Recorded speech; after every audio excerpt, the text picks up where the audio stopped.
issues. And what we came up with was the idea of talking about intuition. So, developing one's intuition is really a lifelong journey. It's something that you ever have that feeling of like, you know, who's about to call, someone's knocking at the door, and you just have an impression who it is. Suddenly, someone crosses your mind, and then suddenly they reach out to you by text or something like that. Like you just have a way of knowing what's coming. It's a feeling that you get, it's a knowing that you have. It's something where you're just, you know, if you've ever been described as psychic as fuck, like whatever that is. But it's something that can actually be cultivated and developed over a lifetime. And there's a couple steps for doing that. So I'm going to review that. And, you know, we're going to talk about each of you and your different levels of intuition. So, one of the best ways to be able to develop one's intuition is to start to pay attention to your feelings. Like the body doesn't lie. You know that gut feeling that you get, and you're like, oh, this is a good person. This is not a good person. This is a place I should go. This is a place I shouldn't go. It might be like all of a sudden you feel compelled to turn right or to turn left or to stop. Anybody have that? Have an experience of that you just know? Yeah, we all have that. Priyanka, you better be raising your hand. Then I have my hidden psychics, right? But these emotions, these sensations, these intuitions, they're given to us because they're a gift from our soul. And really developing intuition is about having such a close relationship with your soul, with your higher self, with your spiritual guidance, that they're saying to you, psst, don't go that way. Or, hey, you should definitely check this thing out. Go to this restaurant, not that. Um, Go to this store, not that. Take this trip, not that. Because what they're trying to do is they're trying to help you learn to trust yourself. So, intuition is very much having a relationship where you learn to trust yourself. How many of you feel like you can completely trust yourself? Like 100% of the time, you're spot on. Mm, yeah, no. Listen, for some people, it's a hell yes. For other people, it's like, well, I'm good like 87% of the time. For other people, they're like, I'm a disaster, and like, you know, I mess up on every turn. One of the ways to really develop your intuition is to practice something that I like to call mindfulness. So, mindfulness can be through several different practices. You can practice mindfulness through meditation. You can practice mindfulness through dance. You can practice mindfulness through yoga, through exercise. I get mindful sometimes. Here's a couple times when spirit starts speaking to me and my intuition really starts to light up when I'm around water. So it's washing the dishes, it's taking a shower. You know, water is one of the greatest conductors of electricity, and everything in the universe is made of electricity because E equals MC squared, Einstein, beautiful theory of relativity. So you can practice mindfulness through breathing. So I want us all to breathe together for a moment. I want to get us joined together in a state of mindfulness. So I'm going to ask everyone to close your eyes for a moment, and I'm going to take you through a series of breaths. We're going to take you out of beta consciousness, which is consciousness where we're, you know, firing on all the cylinders. When you start to move into alpha, alpha consciousness is when you're kind of focused on something. You begin to enter a meditative state. And then when you go into theta, you're into deep meditation. So, everybody, please just go ahead and close your eyes. And I want you to just take a beautiful breath in through the nose. Let it be deep and let it be rich. And then a nice exhale through the mouth. And start to let your consciousness drift from the head down towards the heart. Beautiful. Take another long, slow inhale in through the nose. And again, another relaxing exhale through the mouth, continuing to let the consciousness begin to drift down towards the heart. Take another inhale in through the nose. Make it a little longer, a little deeper, a little richer. And then exhale and release. letting that consciousness drift closer to the heart. Next, I want you to imagine that you are inhaling white light. So imagine the life force, the prana, the ki, the chi, whatever you call it. Imagine breathing that white light in, let it circulate. And then as you exhale, I want you to exhale and let it take any darkness. And darkness can be where you have had your attention on something you're worried about, something you're concerned about. How am I going to get out of this mess? Whatever that is, just let it go. Take another beautiful inhale in of that gorgeous white light. Breathe it in, breathe it in, breathe it in. Then go ahead and exhale any darkness. Let it go. Release it, drifting even more deeply towards the heart. Take another beautiful inhale in of that gorgeous white light. Breathe it in, breathe it in, breathe it in. Exhale and release any darkness. Beautiful. And now, this last series of breaths, I want you to imagine breathing in golden light. Breathe this golden light in. And as you do, you're going to begin to activate the light body within the physical body. Breathe that beautiful golden light in. Breathe it in, breathe it in, breathe it in. And then exhale that same golden light. Release, relax, let go. Beautiful. Take another deep, rich, beautiful inhale in of this golden light. Breathe it in through the crown, breathe it in through the third eye, breathe it in through the mouth, breathe it in through the heart.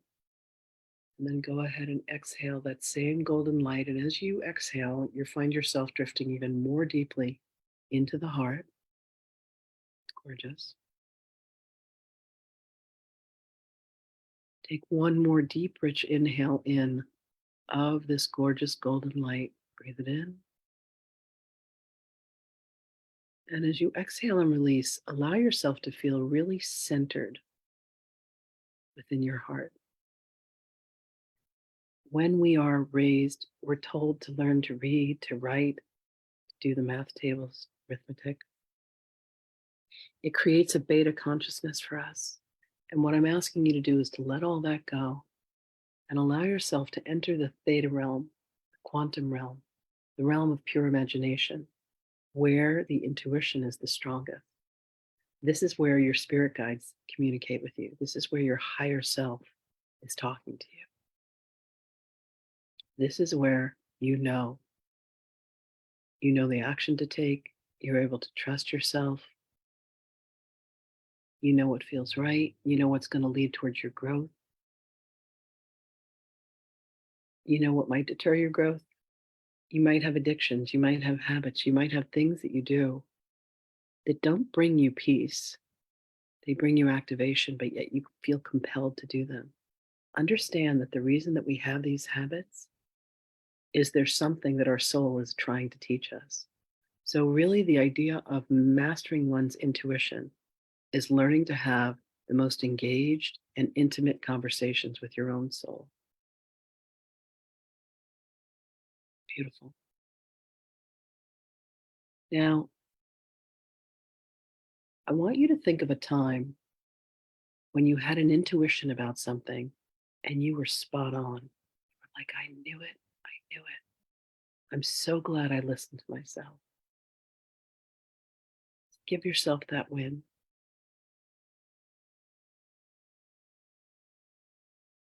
Does someone want to share a time when they listened to their intuition and they were spot on and they were so happy that they did?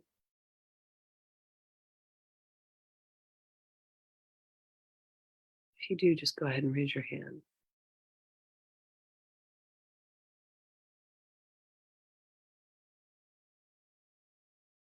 See some smile. Who's feeling brave today? Matt?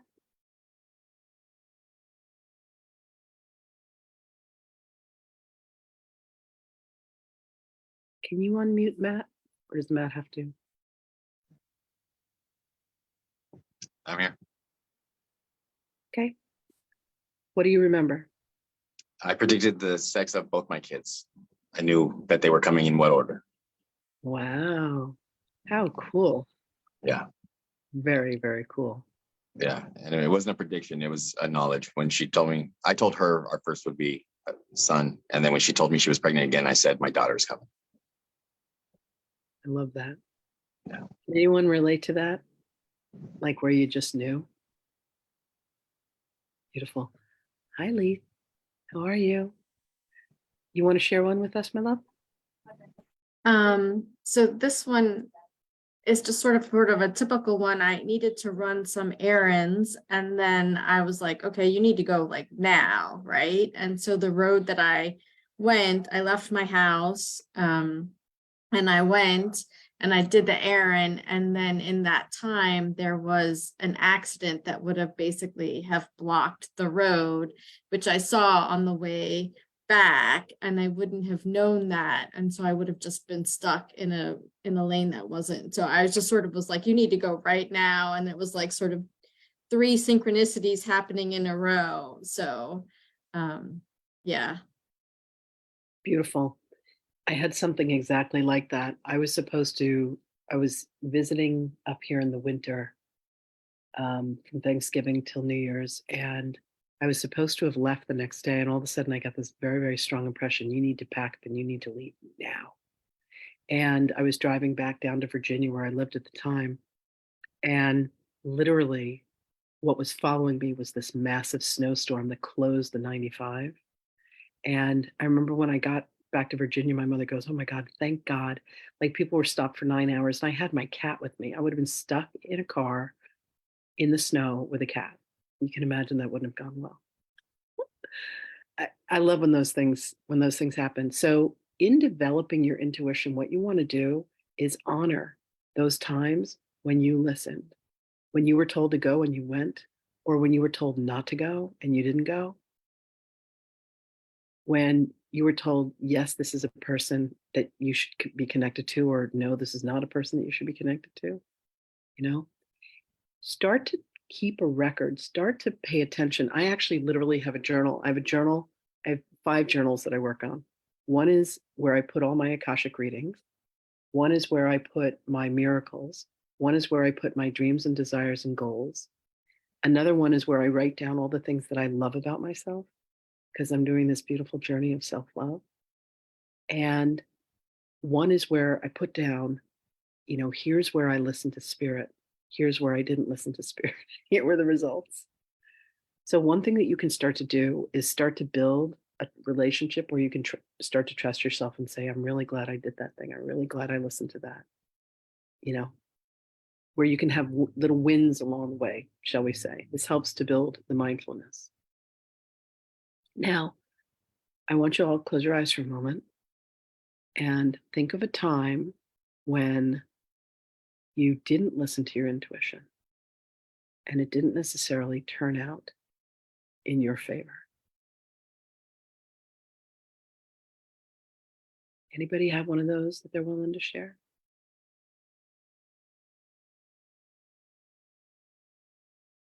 Sherry?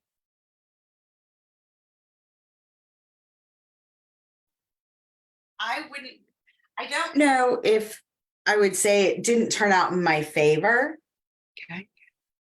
but it was a very difficult road. Because you didn't listen to your intuition. Yes, I was able to see, like I'm at a crossroads. I have to make some kind of super important decision here.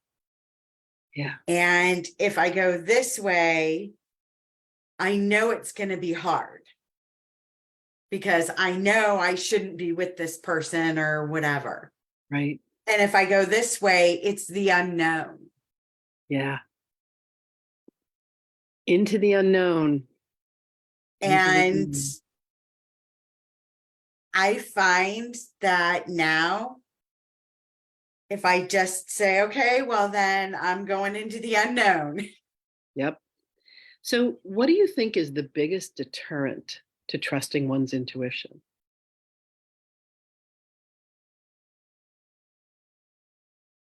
There's one simple word for it, a little 3-letter word. Ego. 100%. The ego will go, nah, you don't want to do that thing.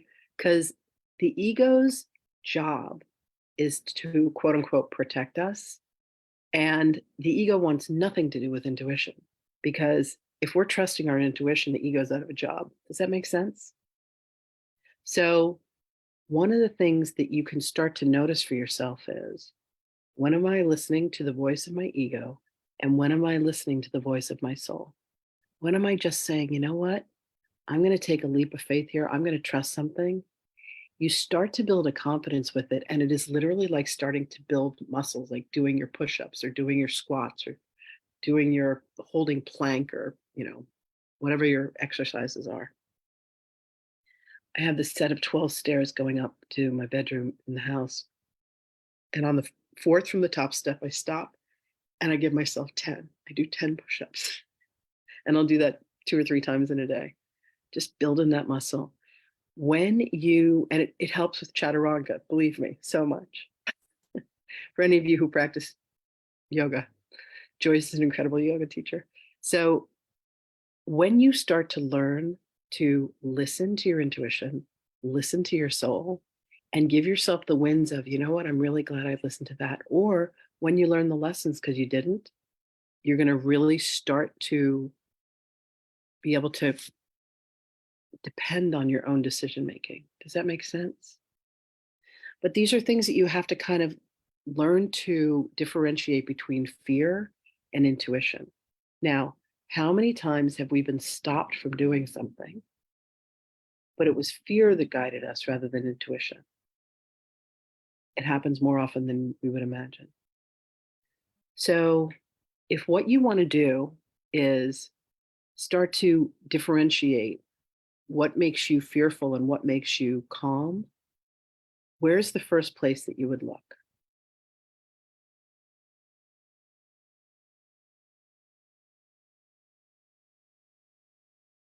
Joyce?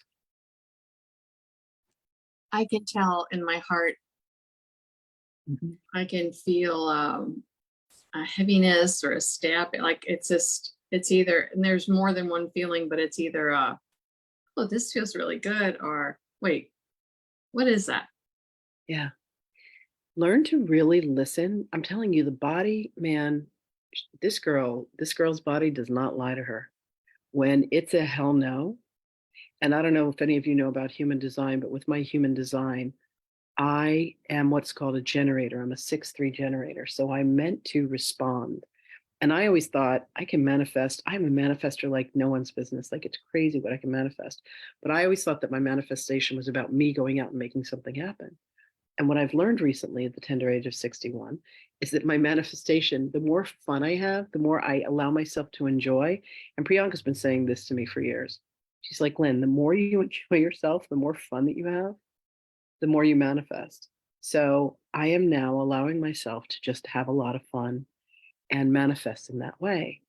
But I'm really, really listening to and paying attention to, do I want to do that thing?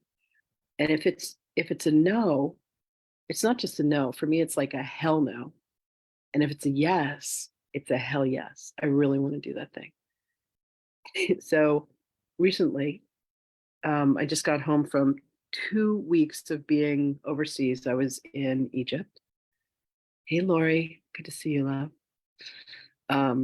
And my time got upside down because we were 7 hours ahead and we just kind of acclimated ourselves to that. We had to get up at like 3 and 4 and 5 in the morning sometimes in order to, have these 3 or 4 or 5 hour drives to some of these temples out in the middle of Egypt. And when I got home, every single one of us got sick. I wish I could say it was a different trip, but this was one of these trips where everybody got sick. So my sister says, hey, I'm having a Memorial Day party on Saturday. There's going to be fireworks. Do you want to come? Now, I love a party and I love my sister and I hadn't seen my family in a while, but the very last thing I wanted to do was go to this event. And I was just like, thank you so much for the invitation, but I'm absolutely going to decline. And it was funny because one of the relatives who I would have seen there, she was like, where were you? Where were you? And I thought, you know what?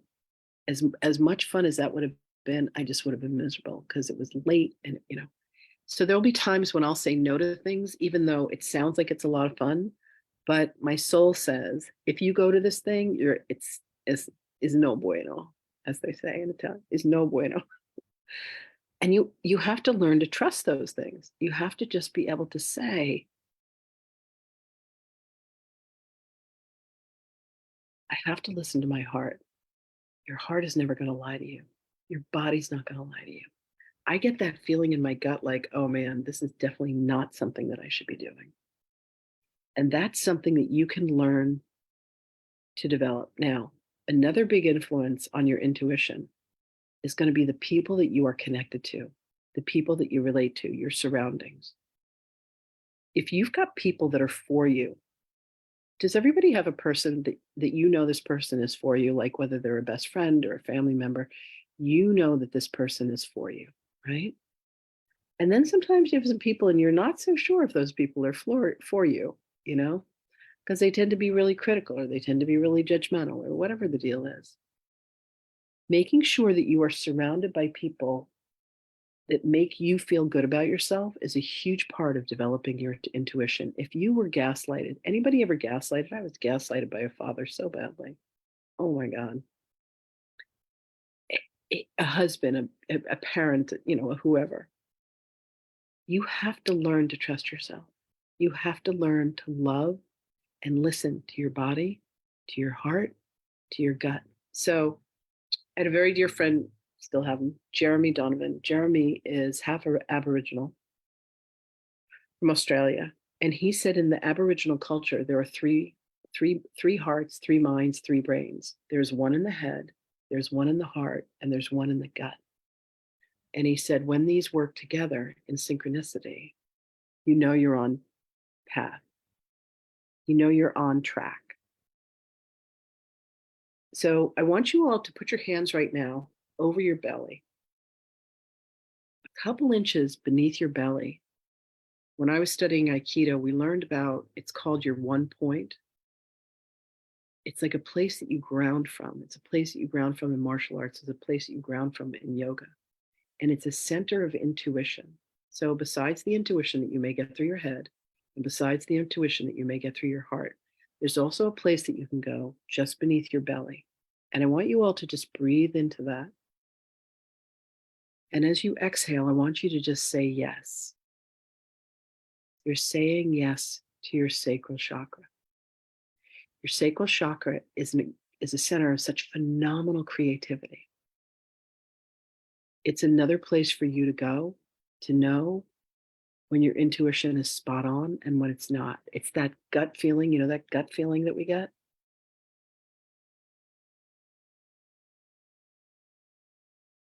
Another really important place for you to be able to learn to trust your intuition is through your breath. So they've talked about, you know, like when you panic, what's the very first thing you do when you panic? You go, you take that swift inhale in, right? You're trying to breathe life force. You're trying to breathe intelligence in. One of the things that you can do to help you with your intuition is to learn to slow your breath. Does anyone know what the creature is on Earth that lives the longest?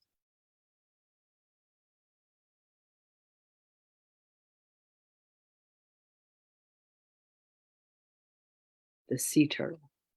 Sea turtles have been known to live 150 to 180 years. Does anyone know why sea turtles live that long? Sea turtles only take 4 breaths per minute. So a minute's 60 seconds, right? Half of 60 seconds is 30. Half of 30 is 15. They have a 15-second inhale. Sorry, they have a 7.5-second inhale, a 7.5-second exhale, and then a 7.5-second inhale and a 7.5-second exhale, and then a 7.5-second inhale and a 7.5-second exhale, and then a 7.5-second inhale and a 7.5-second exhale. So you guys want to see what this feels like? I'm going to set the timer for, let's just try 7 seconds. All right. I want you all to start breathing now. Ready, set, go.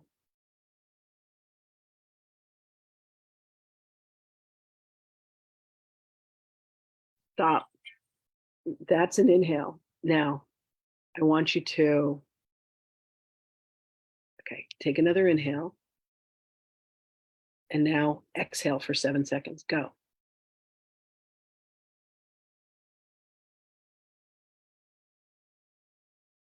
Stop. Those are long breath cycles. You do 4 of those a minute, and you're going to expand your life, your longevity. Breath is such a vital part of our consciousness. It's such a vital part. When I did my first yoga teacher training in 2005, I had a yoga teacher. His name was Diego. God, he was incredible. He had us learn how to move in concert with our breath, and it literally meant like you were floating. Intuition is such a vital part of that. If you feel like you don't know whether or not you can trust a certain situation, if you don't know whether or not you feel like you can trust yourself, turn to your breath. Your breath won't lie to you. Pay attention to how you're breathing. Your body won't lie to you. Your head may lie to you if you've engaged your ego, but your heart's not going to lie to you, and your sacral's not going to lie to you. Intuition is a natural ability that every single one of us have. And by learning to pay attention to whether it's fear that's driving you or whether it's love that's driving you, by paying attention to the people that you surrounded yourself with, by paying attention to the relationship that you have with yourself. How many people here feel like they trust themselves? Please raise your hand.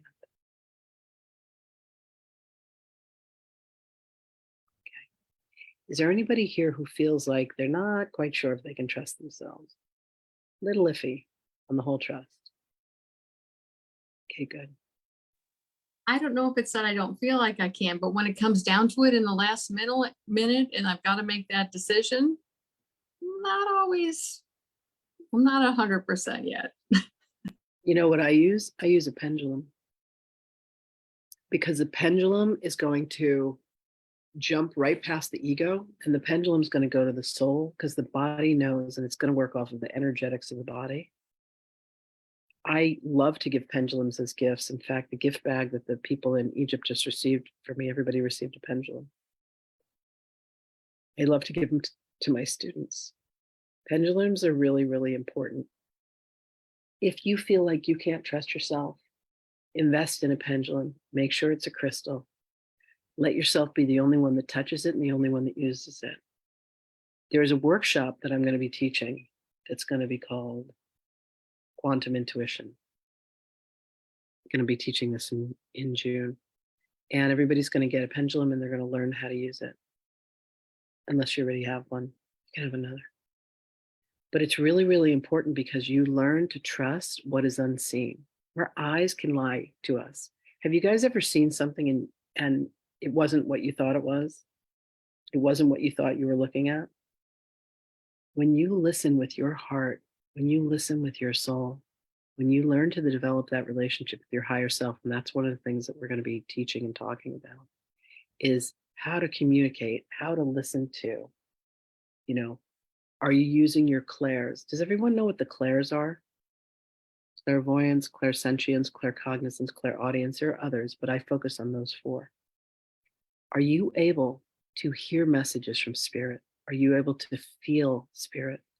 Are you able to see images that they'll bring forth? Are you able to just know messages when they come in from spirit? This is all part of developing your intuition.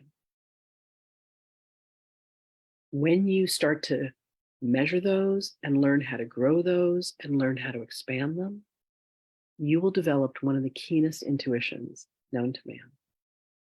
Absolutely amazing. Absolutely amazing.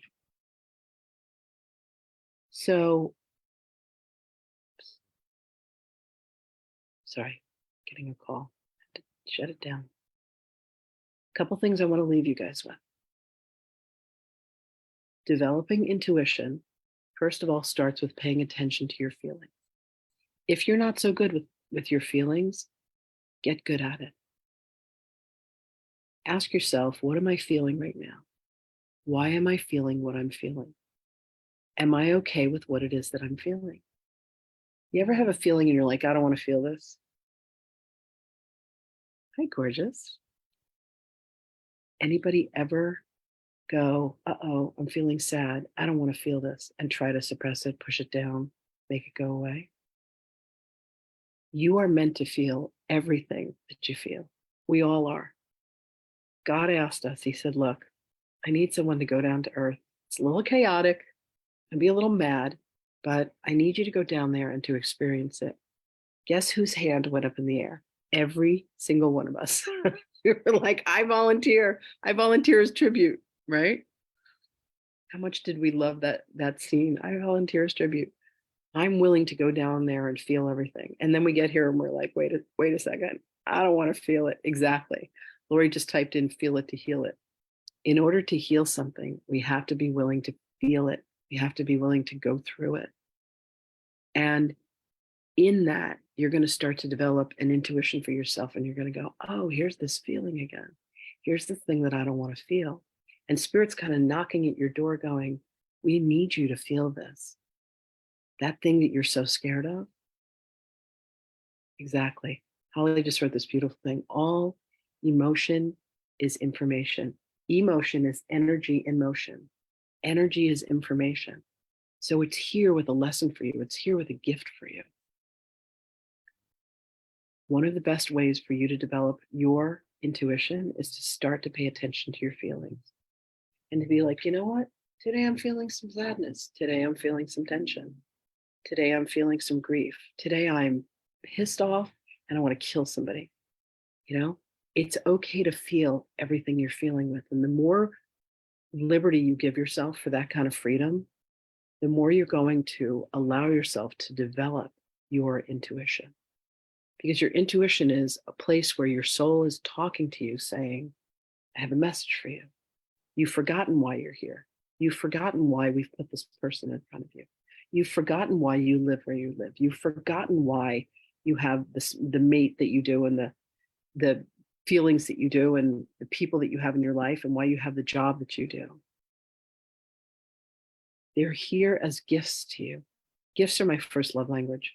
And I've made this kind of deal, this agreement with my feelings and my emotions, that when they come up, what I'm going to do is allow myself to have enough reverence and respect for myself to know that they're here to teach me something. How many of you love to learn? Like we're on this lifetime journey. We want to learn, we want to know. Just seeing the turtles that Lori put up, that's hilarious. Be willing to listen to your feelings. Be willing to listen to your body. And you will start to develop the strongest sense of intuition. Be willing to look at the darkness, at the feelings, the emotions that you don't want to deal with. I want you to think about the biggest thing, the biggest fear that you have. Think about it. If that fear came true, would you die? Like right here, right now. Like if your fear is having your head chopped off by a guillotine, I get it. But when you think about the thing that you seem to fear the most, if that thing happened to you, would it actually end your life?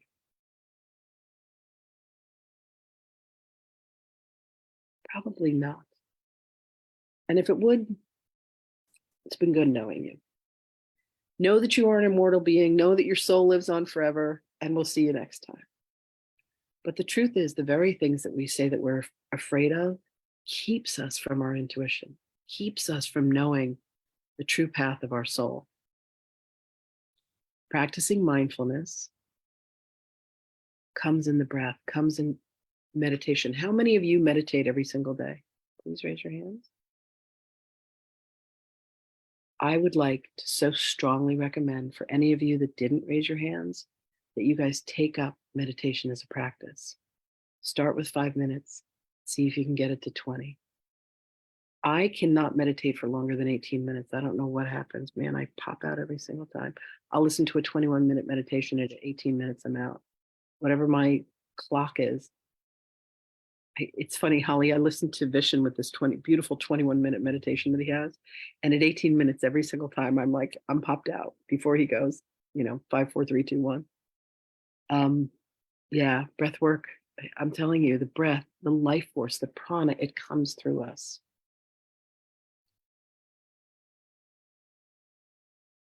If you have a memory that seems to be circulating, like you keep thinking about it, you could become a little obsessed about it, know that there's information in that memory and ask of the memory, what is it that you want me to know? Start to develop your intuition by having conversations with yourself, with your higher self, with your soul, about why are these memories coming back? If you go to a certain place and you're reminded of something, why? Start to listen to the fabric of your existence. Everything you want and everything you need is provided to you by spirit. If you knew how many messages are coming from spirit, like constantly, in the people that you meet, in the music that you hear, in the memories that you have, in the places that you're led to, in the food that you eat, in the lands that you visit. We were in the Temple of Dendera, which is Hathor's temple. It was the last temple we were going to. And I walked in there, and I've been channeling Hathor since 1996. She's Egyptian goddess of women. And I walk into her temple, and I'm led to this one chamber. And my friend Matanya was with me, and Matanya had actually created a painting of Hathor. So we had a date with destiny here. We both sit on the floor, and suddenly light language starts coming through me. And by the grace of God, one of the people on the trip had recorded all this. Then I start singing words that I don't know, but they sound like they're an ancient language. And then Matanya, who's a trained opera singer, starts singing. And she's like singing with her high, gorgeous operatic voice.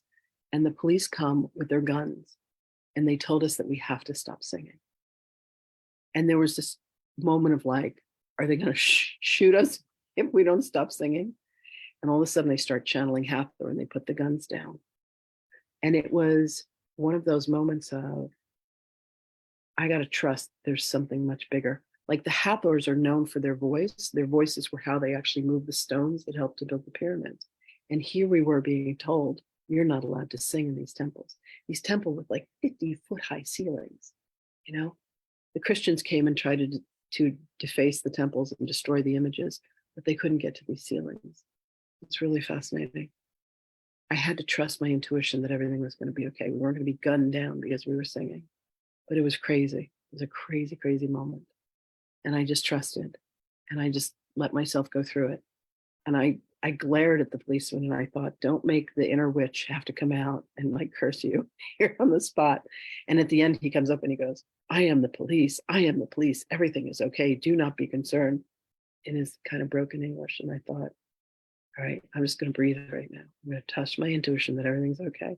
And then they were like, do you want to go into the secret chamber? Only 50 pounds. All they wanted was money. It was a very, very interesting, very, very interesting experience.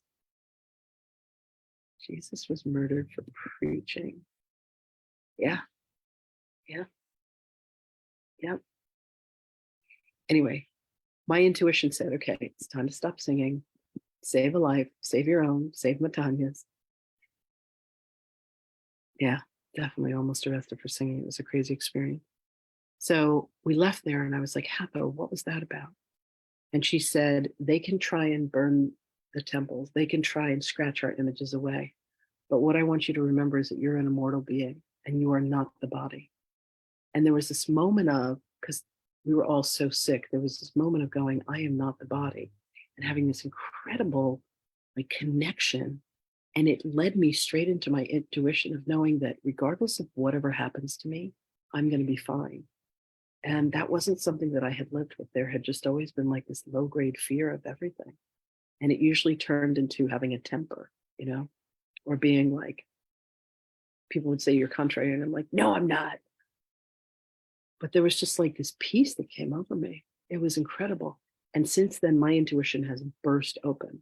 So another place to look at where you can develop your intuition is where you are afraid, and finding out what it is that you're afraid of. We are definitely spirits having a physical experience, and we are immortal. Jesus and I have had many conversations because he's one of the beings that I channel. And one of the things that he said is the whole point of the crucifixion was the resurrection, not the forgiveness of sins. No one sinned. There is no original sin. Everyone was born innocent. I remember when he had this conversation, it was like 2017, and I was like, wait, what? My entire life I had been told that the doctrine is that we're born of original sin. He's like, no, we're born of original innocence. Everybody's innocent. So track down your fears. Take a look at what it is that you fear. And behind that, you'll find the key to opening up your intuition even further, even more deeply. So I think that's about what I have to say on the subject. Does anyone have any questions? Does anyone want to add any more comments? I've loved having you here for this. Thank you very, very much. What I can tell you is stay mindful, practice your breathing, have an intention. First, there's a desire for something, then the intention for it to manifest, and then you begin the art of manifesting, and then you have the manifestation. Create a desire to develop your intuition. If you're here, it's something, you didn't trip into this room. You're here for a reason.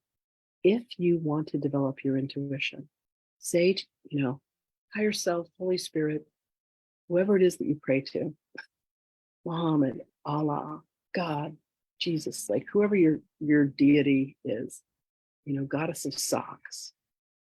I want to develop my intuition. And then be prepared for spirit to show you everything that's standing in the way of you having 100% of your intuition available to you. It means you are clearly in communication with your own soul, doing your soul's work. Suddenly you may decide you want to sell everything and move to Uzbekistan because you have a date with destiny there. Listen to those intuitions. They're never wrong.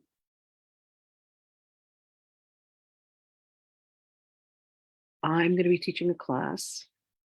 It's going to be starting on Wednesdays in June 7th. And we're going to do a 4-week journey into giving you some of the most incredible tools to help you to open up your intuition. For anybody that's been in classes with me in these past few years, what they find is that the more that they're willing to look at and confront their fears, what's opening up are these gifts and abilities that I'm simply calling intuition. There's lots of other names you can put on it: psychic abilities, mediumship, channeling, the natural knowing, the guidance. But if this is a journey that you'd like to take, Priyanka and I can definitely hook you up. Love to have you on that journey with us. Thank you all so much for being here. It's been an absolute delight. You're welcome. It's good to see you, Renee. Ilona, thank you for being part of this. We're in a really, really fun mastermind together. It's great to have you here, my love. Keston, thank you for joining us. Good to meet you. Holly, it's such a delight and such a sweet surprise. Thank you. Leith, always a delight. I had Maria and Penny on the retreat. Oh my God. Such an absolute amazing time. Lori, always great to see you. Hi, Soph. Hi, Joyce. Matt, I hope you had a good nap. It's like he's gone to the well. Absolutely. If you have any questions, please reach out. I thank you so much for being here. And I wish you all a very beautiful day. Blessings, everybody.